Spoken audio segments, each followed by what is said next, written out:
কিন্তু আমি চাই না আমার আদরের বান্দারা জাহান্নামে যাবে, কারণ আমি এদেরকে বড় দুর্বল করে বানাইছি। ওয়া খুলিকাল ইনসানু যায়ীফা, মানুষের মতো দুর্বল কিছু বানাই নাই। এই মানুষ এতটাই দুর্বল, সূর্যের গরম সইতে পারে না, মশার কামড় সহ্য করতে পারে না। এই মানুষগুলোকে আমি আল্লাহ চাই না ওরা জাহান্নামের আগুনে জ্বলবে, ওরা কবরে গিয়া মাটির চাপা খাবে। আমি আল্লাহ চাই আমার প্রত্যেকটা বান্দা বান্দি যেন জান্নাতি হইয়া কবরে আসতে পারে।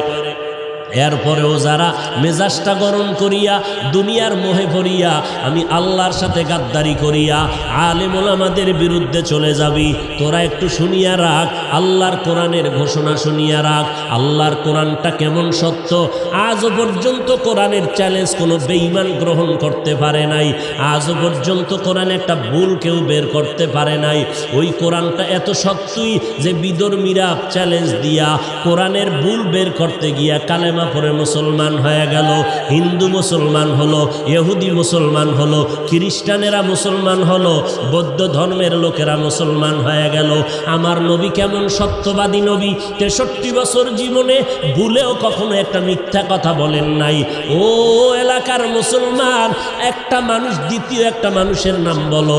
এত আদর্শের গান গাইলা, আব্রাহাম লিঙ্কনের আদর্শ, মাও সেতুনের আদর্শ, লেনিন কালমার্সের আদর্শ, প্লেটোর আদর্শ, এমন একটা আদর্শের গার্ডিয়ানের নাম বলো যেই বান্দার জীবনে মিথ্যা বলে নাই। দুনিয়াতে একটা মানুষ, একজন ব্যক্তি রহমাতুল লিল আলামিন, কেমন নবী আমার যার জীবনে 63 বছর হায়াতে ভুলেও কোনো একটা মিথ্যা কথা বলেন নাই।